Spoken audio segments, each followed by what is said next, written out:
This what the told me, cuz. And this what made me say f them rolling sissy. And this what made me say f neighborhood 60 nip. This told me, cuz. Now, cuz nip ain't bigger than the set. Nah, they told me that, homie. Them got mad. You know where we started at. We deep on this all day. We was first. Nobody before us. He FaceTimed me. So he FaceTimed me and stuff like that. He was like, Nipsey just got killed. I'm like, 6-0. I didn't hear that. So I hang up with him. I called Nipsey and I'm like, Nipsey, what's up? He was like, oh, what's up with it? Nipsey like, answered. Nipsey answered. He answered the phone. I'm telling you, what you waiting on? Yeah, my mama broke you with a Justice for Nip.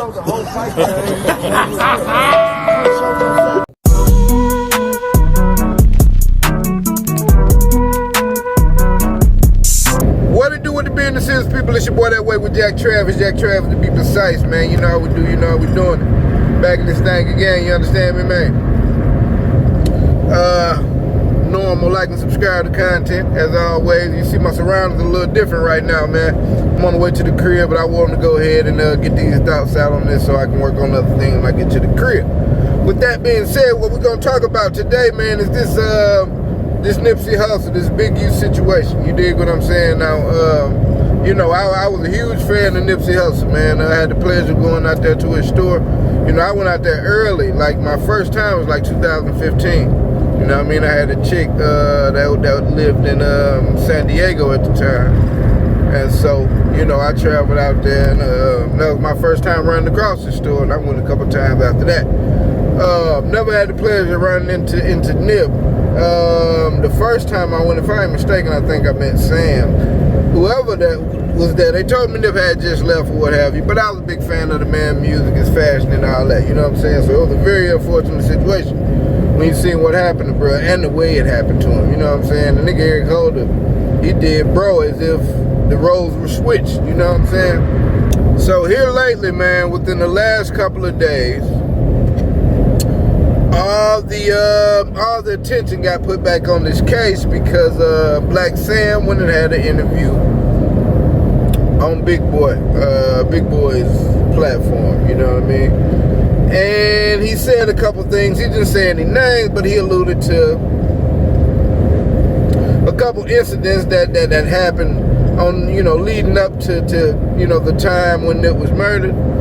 And then Wack 100 stepped in, and him and Loose Cannon, you know, they went on to further explain the situation, at least to the masses, again, because apparently when you hear him talk, they said that they came out and was telling everybody this at first. But we've got video from all of them, man.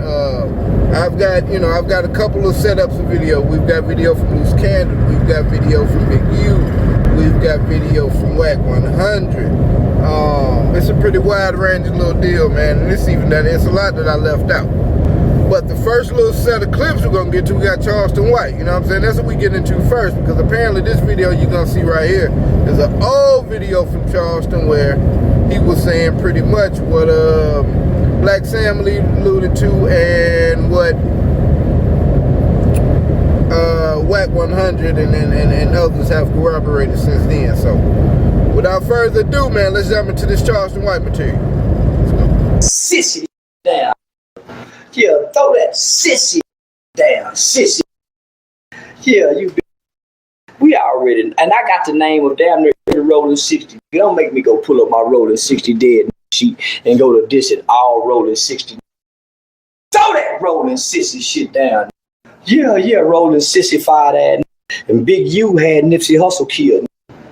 Everybody know that. Everybody know Big U. Nip called that hit.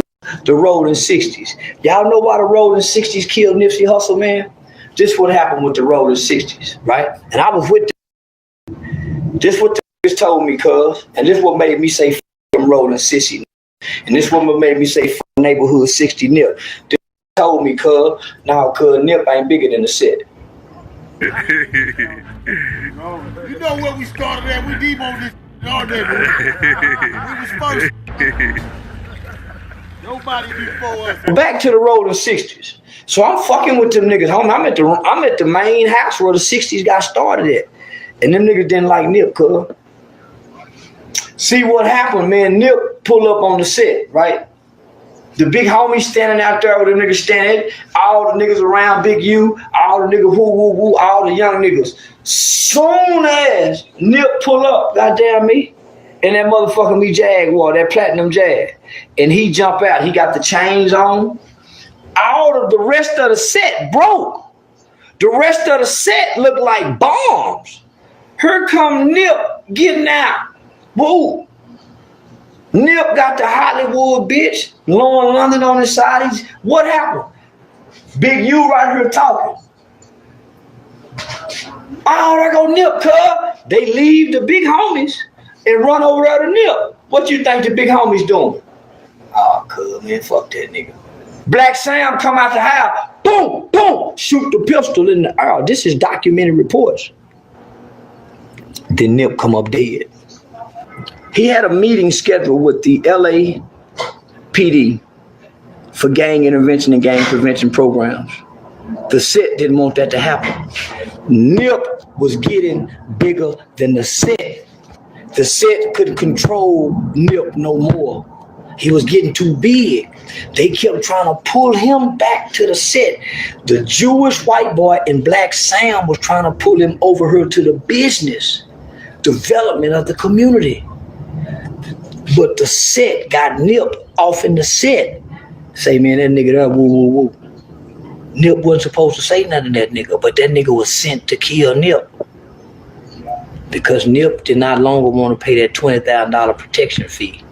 You see what happened to Quavo Rondo. Everybody got to pay their set, my nigga. Black 100 got to do it. Suge Knight had to do it. YG got to do it. Kendrick Lamar got to do it. If you from them niggas set, you got to pay. And you got to pay them before you pay you. Or else you'll die. And that's what happened to Nipsey Hussle. So I got the fuck away from them niggas when I got the truth. When I got the truth about what happened to Nip, it's fuck Nip, and I love earrings. It's fuck the rolling 60s, it's fuck the crib. I know them niggas are all named them. They killed Tupac, they killed Biggie. So yeah, man, that's Charleston White. Now, you know, I ain't really a big fan of Charleston White, but I guess a wrong clock is right twice a day type shit, what have you. But as far as this situation, Charleston said that he had word of this early, man, when he was back messing with Melvin Farm and them and all of that. Out there in Crip territory, in Crip land, and he said they told him as much. Said that they felt like Nip had got bigger than the set. You know what I'm saying? And you know the politics out there in California. I get wanting to get paid off of people exploiting your territory and shit like that, but you know, what it would seem like that after all this time, someone would have came up just with a business idea. So it's a big, you know. I guess you could call it extortion then. But, I mean, have them pay you as a security company. Form a security company, bro. And every time somebody come out there to shoot a video, they pay y'all for security. It gotta be a couple ways, because that's basically what you provide them with. It's kind of like the mob. You know what I'm saying? Yeah, you can have a shop here and not pay us, but who's to say it won't burn down?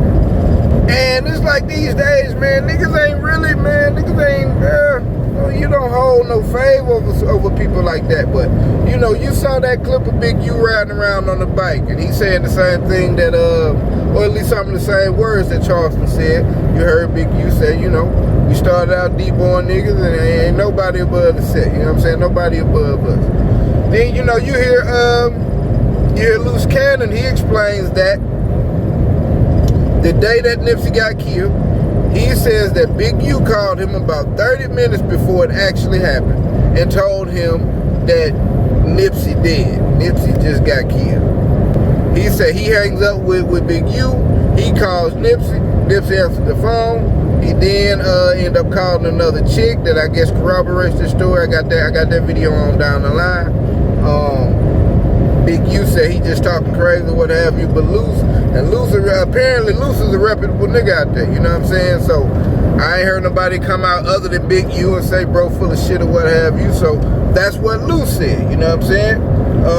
Then you saw that weird ass clip, bro, where you see the nigga in the background say, well, what you waiting on? I imagine nigga was talking back and forth or whatever on the live, but you see the light-skinned cat say, well, tell me what you waiting for, or what you waiting on, one of the two, and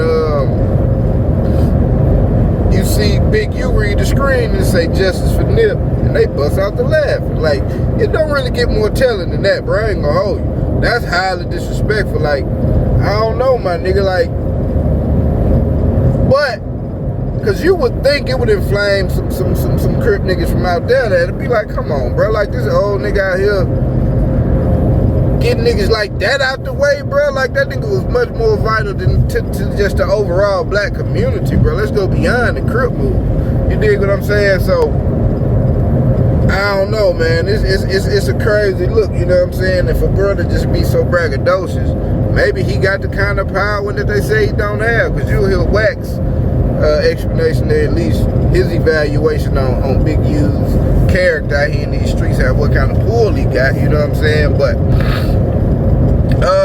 that's what, you know, that's the beginning of this whole little deal, man. I won't go too far into my thoughts because I got other videos. So alright, so at this point, man, what we're gonna do is get ready to get into this Black Sam portion that really got everything going, you know what I'm saying? This is what got everybody's responses going. So without further ado, man, let's listen to Black Sam. The Hussle in the House video, the Crenshaw crew neck. Everybody was hitting the MySpace and hitting the articles. The social medias. And Adam and Nip was, I think Adam actually was like, man, everybody keep asking for this Crenshaw crew neck. So I'm like, huh? I'm like, hold on, what you talking about? He like, yeah, the sweater Nip had on in the Hussle in the House video. Everybody on here, that's what they, man, where can I buy one? Where can I buy one? So I'm like, all right, that's it right there. That's all I need to hear. That's God. Once again, like, okay. So me and Fats, we about to make these. So we went, we reproduced the custom Crenshaw crew neck and the hoodies. And we back across the street at the table. You know, and from there we were able to get the unit and turn that into Slauson Ave. You know what I mean? And then it's the same thing, ping pong, and that shit turned into something bigger than the first one. And but the only difference is now, instead of selling fake shit, right, we selling our own shit. And you know, we creating a brand, and Hussle, you know, is putting it on his back. Every video, people come through, he's branding it, he's getting people to come and support, and you know, he made that sweater even more iconic. And when you see a Crenshaw crew neck or a hoodie or a shirt, you think of Hussle. Yeah, man. And so, you know, from there, Hussle goal was like, we got to create a clothing brand. And you know, what was birthed was the Marathon clothing. You know, after his mixtape, the Marathon Continues, the TMC. I was like, TMC, Marathon Continues, man. Hold on, Marathon Clothing. So we all go high-fiving because we don't know what to call it. And that was it. And one of the things was, you know, while the sweater and the crew necks is getting famous, everybody start bootlegging our shit. Let's get to some of the key points Black Sam pointed out. Like, before Nipsey died, you was not selling them Crenshaw shirts. As a matter of fact, these were your designs. Looks like a knockoff Adidas, knockoff Bape. Oh no, and this is nasty times 60 right here. The combo, the knockoff Adidas, Bape, and Louis Vuitton all in one pick. Yeah, the clothing thing, Big U, just give it up. You saw Nipsey do it, but you're not Nipsey. I think this was a shot at Big U too. Man, we just it's my cousin's birthday, so tonight, I want to say the night before, it took us to Wally's, Beverly Hills, me, Pops, and Adam, my cousin Adam, and just had a long talk with bro, you know, not to get into too much detail, but there was a lot of big politics getting into it with certain people. You know, Hussle had DJ Khaled in the hood. Not to be speaking too much on shit, but we came frontline like we always do. And, you know, niggas gonna know we gonna crash out behind it. We not playing. Ain't nobody saying nothing to Khaled. Ain't nobody doing nothing to Khaled. And he's straight. And Hussle frontline that. And, you know, we felt like certain people didn't like that. And did the video. Khaled got out of there perfect and smooth. And, you know, we appreciated Khaled for showing up and coming to the hood and doing the video. And you know, we knew that this was gonna be one of them videos, man. Hussle brought DJ Khaled to the hood, and you know, had John Legend in the other scene. So we at Wally's, and we just chopping it up about a lot of shit, man. Just, you know, making sure that we on point in security, and when we pull up, it's, you know, we like, Hussle, when you pull up to the shop, call us. He like, bro, I'm not calling you niggas when I pull up. I'm not calling you niggas when I pull up. And so I'm at Granny house, sleep on the floor. And his phone just going crazy, man. It woke me up. Then, I mean, you know, he already got convicted, so for me, without going into too many details, somebody come to the shop. They know we in the doorway. When Hussle pull up, we in the doorway. You gonna see me with a hoodie on, and I got a pistol on me.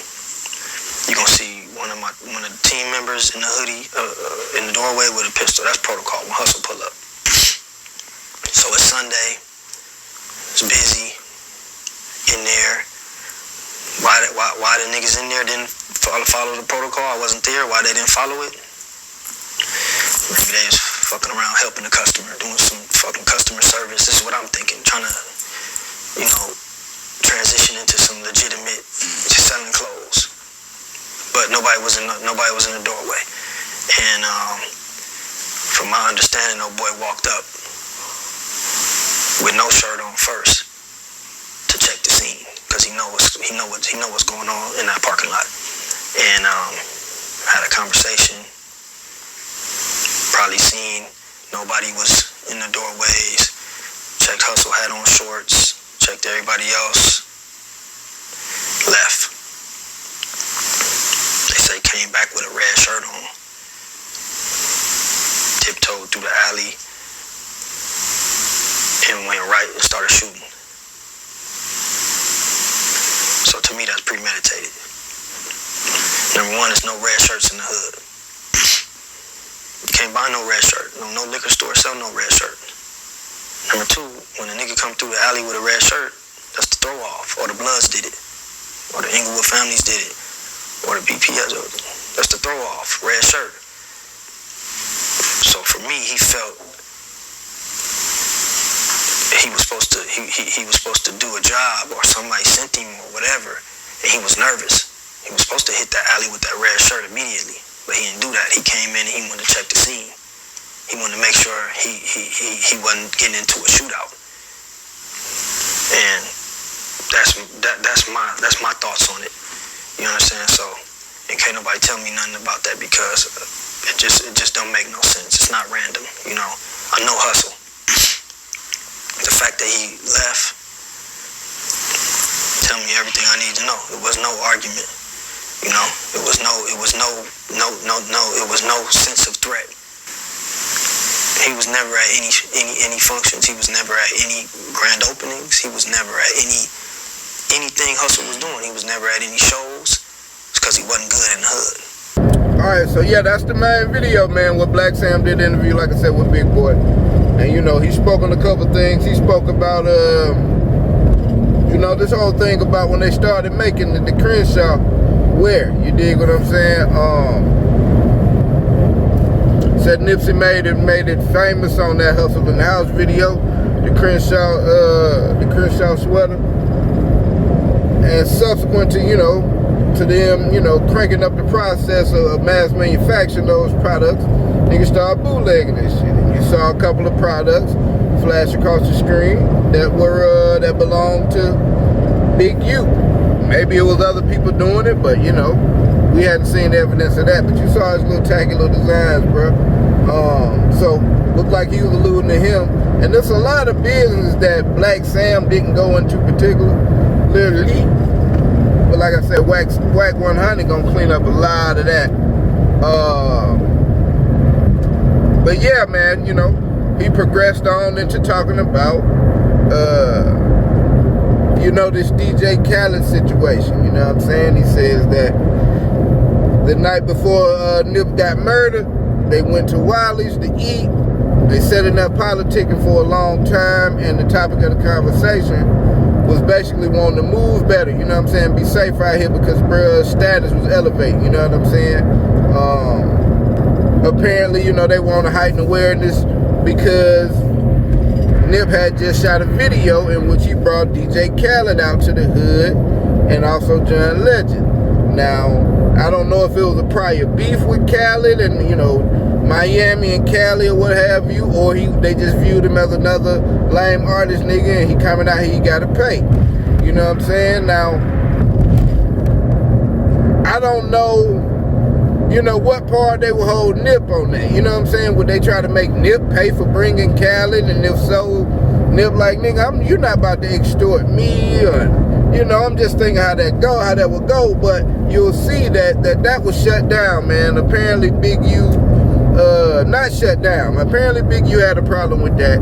You know, he apparently sent some people around to check out the scene, and, you know, and I think something played out after that. I won't do too much talking to spoil the videos, but apparently Big U and just the politics of the hood had a problem with DJ Khaled coming out there and hadn't paid him. You know what I'm saying? Just get in the way of business, bro. Some really floss shit, you know what I'm saying? But when you see the history apparently between these two, you can see why Big U was so cool with interfering with the process and, you know, just operate with no shame, man. But, you know, those are things that Black Sam alluded to, and that's what brought all the attention. You dig what I'm saying? So we're gonna get into the main part of this video, which is Wack 100 and what he had to say over on Clubhouse. You know what I'm saying? He called Brother King of Clubhouse, but he been on fire the last couple of weeks, man. Bro been coming out of his mouth with some stories and you know, just some solid hardcore information. You dig what I'm saying? So without further ado, I say again, here we go with this Wack 100 spiel, man. In that interview,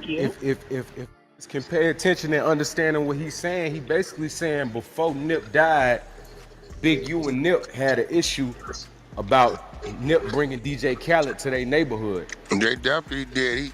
And Big U had him ran up out of there. Now you see what I'm saying? He sent the team over there. That's a fact. Holder is a little bro. You don't remember when I said the only way a mental patient could walk into a mental facility and get checked in is he was already a previous. Yes, he was already there. Yep. You remember I used to tell everybody that. You know what I'm saying? I thought he was gonna use that as part of his defense. Because he already is a mental patient. He diagnosed already. Did Black Sam talk about the time Big U came down there and fired the gun, and he tried to fire the gun in the air? What did he tell? Did he tell the story on how he went from assaulting to standing with the police as a motherfucking grid worker and pointing the finger at people? Niggas was mad that Nip bought DJ Khaled to the neighborhood and shit. No, Big U was mad. Yeah, exactly. That's what I'm saying. But that's what he didn't say Big U name, but that's what he was saying. But what is he mad about, though? That's what he meant. Oh no, listen. He sent a team over there on him about it.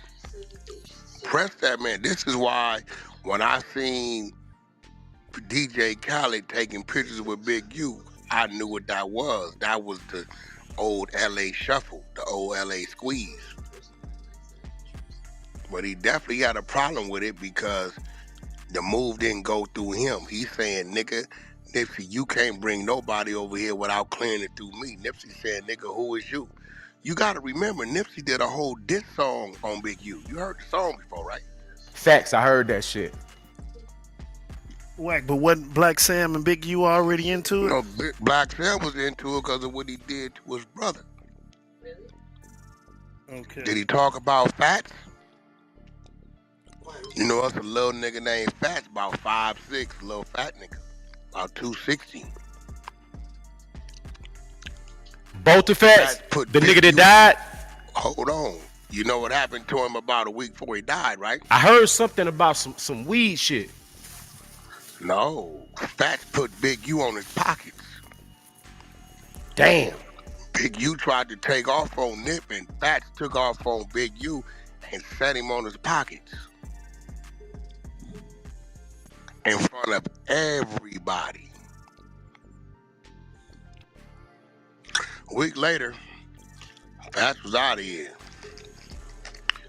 Think somebody might have shot him. I don't know what happened. Bro, he bringing me the shit trying to counterplot on the nigga. This why I'm like, nigga, you the one came over there talking about whack this nigga's a snitch. See, Big U, you gotta remember, dude is like, he not smart. Right? He not smart. So he'll do shit without thinking. You remember when they said, justice for Big U, and he started laughing? His brain didn't register you on live. Right? It didn't register. So the nigga name was Dahmer. That's the nigga name. Dahmer came over there to get out with Nip. Cuz you was my nigga, I go to jail. Come to find out you telling my baby mama, don't answer my phone calls, don't send me nothing. It's you and her, all this shit. You start fucking the bitch 6-0, we gotta get out. Dahmer jump out. Nipsey didn't want to fade, Ghost. He didn't want to get out with Dahmer. Boy, Eddie Boy was telling the nigga, I get out with him. They lock up. Boom, boom, boom, boom. Eddie Boy whooped Dahmer ass. Knock his tooth out, all that. Dahmer come back smoking. Right? Kill him behind it. Right? Dahmer go to jail for the body. They questioning Nipsey, and Nipsey said, if somebody do something to me or I come up dead, Dahmer did it. For they snatched Dahmer. Big U had that recording and used that to make the nigga move. That's when you seen all the victory lap shit. He fucking with him. Nigga, Nipsey was playing his hand. Somebody was gonna go one way or another. This is a fact.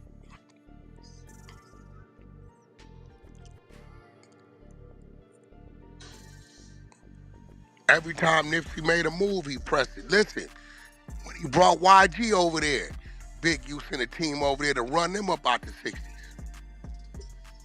That's when Conrad was tripping that night after during the candlelight. Conrad ain't got no say so like that over no Nipsey move, but that's Big U sent them niggas over there. YG and them end up had to go over there to like the jungles or something to finish up that video. So what Black Sam is letting niggas know, like, for him saying this just happened before this happened, he let niggas know, if y'all was that cool, that was your little brother, nigga, what the fuck I look down, shut down my road dog shit, bro. Facts. But you gotta remember his growth in the neighborhood and popularity was overshadowing Big U's. And you gotta remember Big U coming in trying to get in the music business through us. And through us got Nip positioned in a way, but you know, he might have did 10-15% of the work, you know, utilizing us and you know, the us plug, which still took Nip to walk down the streets, walk down Sunset at 2-3 o'clock in the morning, putting his life on the line and all the shit you heard Sam there was doing, selling the t-shirts off the coal on the block. You notice you never heard dude had any involvement in none of that. So it was like a nigga then did it all, the nigga come leech off something because he felt like he on some bully shit. You know what I mean? But this nigga is smarter than the other nigga. Utilize the nigga, give him what he worked for, but then when the nigga wanna control it all, he wouldn't let him. And then shit got weird. You don't shut your nigga down when you got a nigga like DJ Khaled at that time coming to the block that can put you one of them songs on his album. You don't do that shit, bro. You don't fuck around like that. So to do that is to kind of discredit you. You know what I'm saying? It's trying Definitely. to show them Definitely disrespect. Like, nigga, you need to be fucking with me, not him. But he didn't realize there's never was a need to fuck with him. The need to fuck with him was through niggas like us. You know what I'm saying? Because we gave him that life. We made him seem like he was bigger than what he was in this game. So, you know, you had it. Yeah, nigga with the red shirt, you can't buy no red shirts in the hood. He said, nigga came back down, he said, nah. And The buster ass nigga Cowboy ran like a hoe. Him and Rand Paul. Dead homies. Kev Mack, that's Cowboy. He ran. That's the niggas that you heard The Black Sam pedophile. saying the niggas is supposed to be at the door burning up with the hoodies. Where they was at? They all them niggas ran. But guess who they hanging out with now? Big U. But you gotta even look at the way that Black Sam coordinated that shit. That shit crazy. Right before he explained that he felt like it was a hit, basically, he told you who Nipsey basically had a problem with right before that shit. You know what I'm saying? Like, that shit wild how he laid that shit out, bro. I hope niggas caught that shit. Yeah, but when I said it, when Wack was saying it, niggas crucified us. Man, hey, bro, my daughter's soul. That nigga stood at my house, my nigga. He drove an hour to my house, came in my backyard of my game room, in front of one of my homeboys that's a baby gangster, very reputable nigga, and looked me in my eye and said, yo, Nipsey a rat. The nigga told on Domer, told the police if anything happened to me, he did it. He said, Wack, listen, that footage need to come out, right? His wife ain't cooperating, so I'm gonna make his baby mama the first lady of this shit, and I'm gonna manage her. This gonna show that Nip was still fucking with the baby mama. Let that shit go, and then you gonna show that you brought me out of my contract with him, and you gonna sue the estate at 30%. I looked at the nigga and told him, no, I ain't doing none of that. That's when the motherfucking friction started, and Loose Cannon is right here to speak on it. And about a couple weeks after that, Big U tried to start a fake argument behind the studio that we own, right? He tried to start a fake argument with him because I denied him doing any of that. I denied him. Nah, I'm not doing that, bro. Nigga got kids. Bro, nigga was, bro, you was just with the nigga. Why you didn't get at him about that 30% when he was alive? He dead now.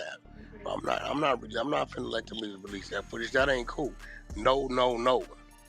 Won't you just do it? You go at the family, you do it. You want to throw a rock and hide your hand and look and stand over here like you ain't did nothing. No, nigga, I'm not fucking with none of that. A couple weeks after that, he tried to start a fake argument over a studio, nigga, that I owned, that we paid for, that I don't know how the fuck he even got involved in the conversation. When that didn't work, he jumps on the phone with Suge. Suge already disgruntled because I'm on his bumper, and they come up with a plan, or some weird-ass plan, because he always, for some reason, looked up to Suge. He looked up to Suge. Even though Suge used to violate the nigga and disrespect him on my phone, he didn't hurt. He still looked up to the nigga. And that's when they tried to do the move with the label out there with Allen Grunblatt. And it got back to me, and I called him on his shit.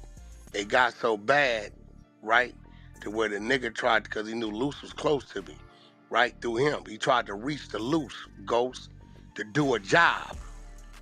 Loose turned it down, and one of the mans pulled Loose to the side and told him, glad you did that. That nigga just hating on Wack. Everything he just told you is a lie. He just hating on it. You dead homies. Everything, and that's facts. Even when we put out the phone call with me and my homegirl, that's Big U's sister. I mean Big U's wife's sister, right? And she said that Cannon called me and told me this or whatever like that. And she called Big U, and Big U said, oh, Cannon just tripping. He on some crazy shit. You get what I'm saying? Because Cuz called me and I called her after I talked to Nip. Bro, I put the text messages up. Go, did you ever see them text messages I put up dated 30-something days after Nipsey got killed, nigga? This nigga sending me the contracts to go at the estate. When I said about the DJ Khaled story, and I said that the nigga had me run up on DJ Khaled, and when I ran up on DJ Khaled, I had the phone on speaker. I wasn't gonna say nothing. Loose was the team that ran up on him to shut it down. Dead homies. And then with the phone, Big U grabbed the phone, right? He grabbed the phone or whatever like that. He was like, Khaled was like, oh, Big U, I love you. I don't know what's going on, because I had him strung up, right? The nigga Big U was like, I don't know why my nephew doing that. 6-0, and it's on speaker, so I heard it. I'm like, on 6-0, like, cuz try to play me like this. But then I realized after Nip died, DJ Khaled sent his shoes. He got him and Stacy flying them to the house, cooking for him, all types of shit. It was a play, bro. That's the type of shit he do. Wild shit, my nigga. Bro covered a lot of ground in that. You dig what I'm saying? So I guess the play was starting to develop out from, you know, from the limited information we got, even though, you know, he just gave us a good deal. It seems that everything developed out from the time that it's like when they shut down the original store. So let's back up to the play, because you saw the video where it said Wack 100 said that Big U came to him telling him that Black Sam was a snitch, or I guess both of them, him and or Nipsey. That stems from this play. So this play goes that a gangster named Dahmer had a girl, baby mama, a baby by this girl. He goes to jail. Nipsey started messing with her. Nipsey telling her not to send him any money, don't respond to his phone calls. Dahmer the gangster gets out of jail, pulls up to fight him, because you know they do sanctioned fights out there, like they wild and cat. So instead of fighting him, Nip, whatever they call that, Eddie Boy steps in for Nip. Eddie Boy got hands. Eddie Boy beat the shit out of Dahmer. Dahmer come back killing. Police question Nipsey about it some kind of way or what have you.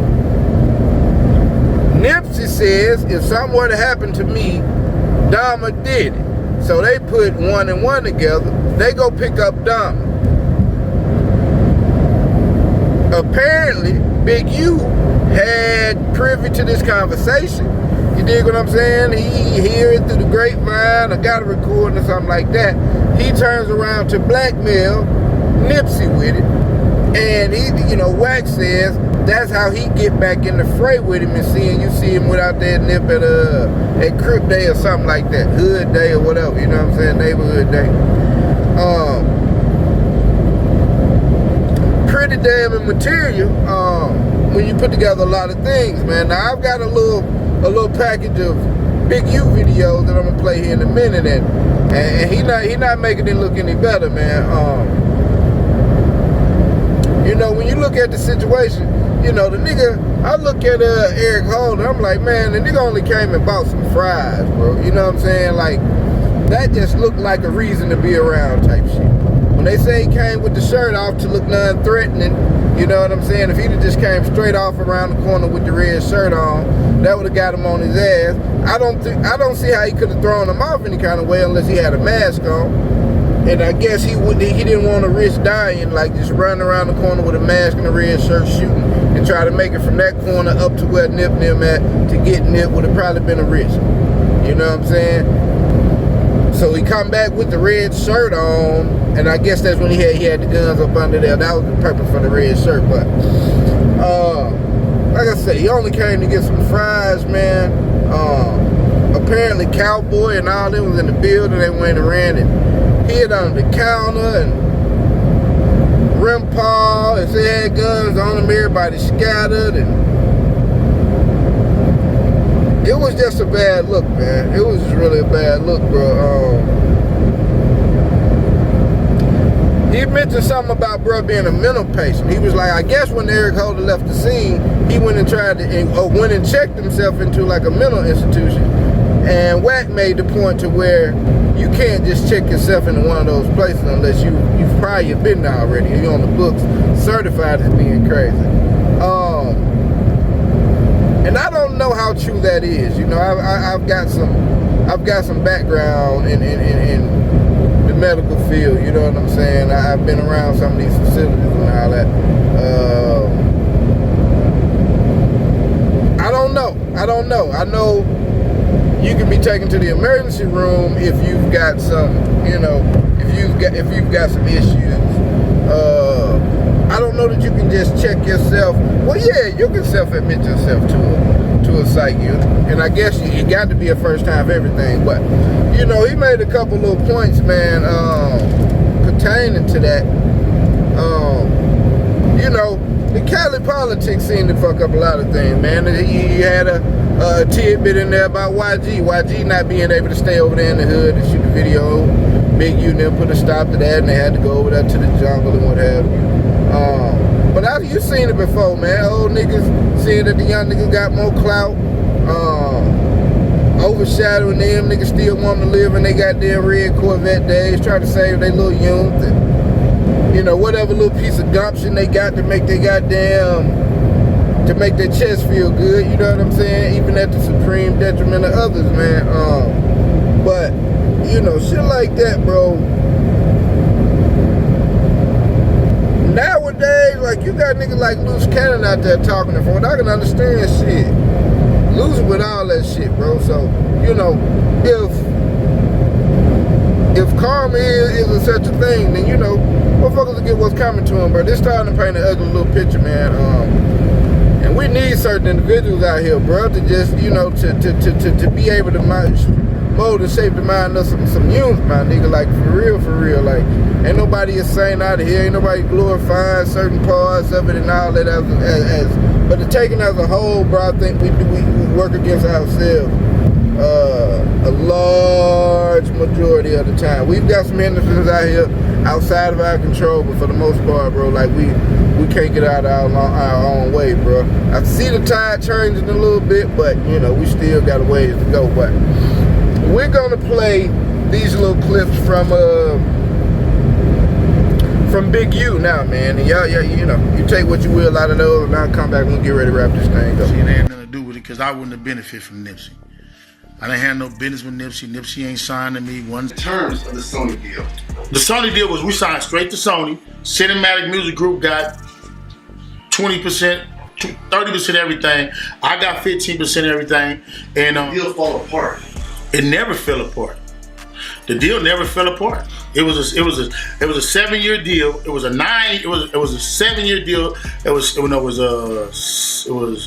5. It was signed to a 10-year production contract, which started in 2009, which will end 2019. Crazy. Hello. But I ain't tripping off of that because, you know, it is what it is. But I do have that. You know what I mean? So, wait, so your deal with Nipsey was 10 years? It was 10 years. It was a 10 years, 25% of publishing to Aramis Astrodome. Oh, wow. So 09 to 2019. 09 to 2019. So technically, Victory Lap. Hello. Okay. Wow. This is the last conversation me and Nip had. You got to get in close. You see the date on there? See what that say?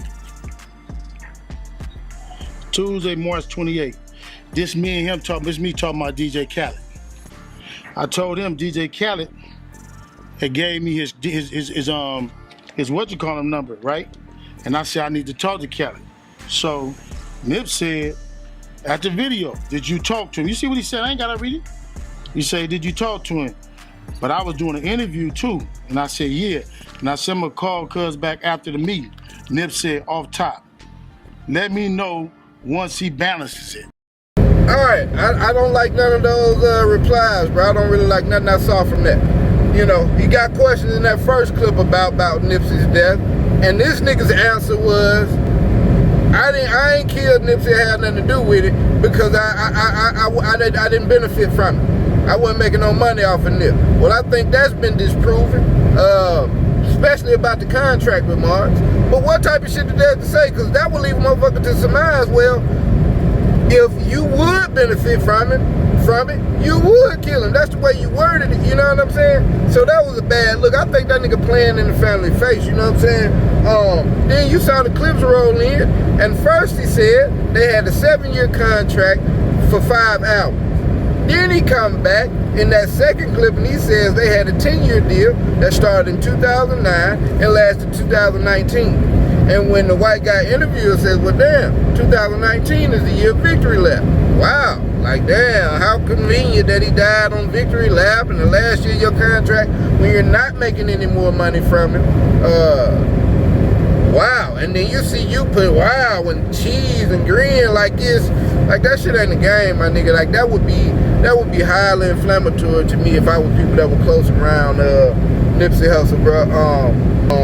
Depending on if he's still involved in the contract, and I guess he's not at this point, but I guess he would know in the vagueness of a lot of these music contracts and these backdoor deals. You know, there's a YouTube documentary called The Death Clause, and it explains like how an artist is worth what, like 10, 100 times more dead than alive.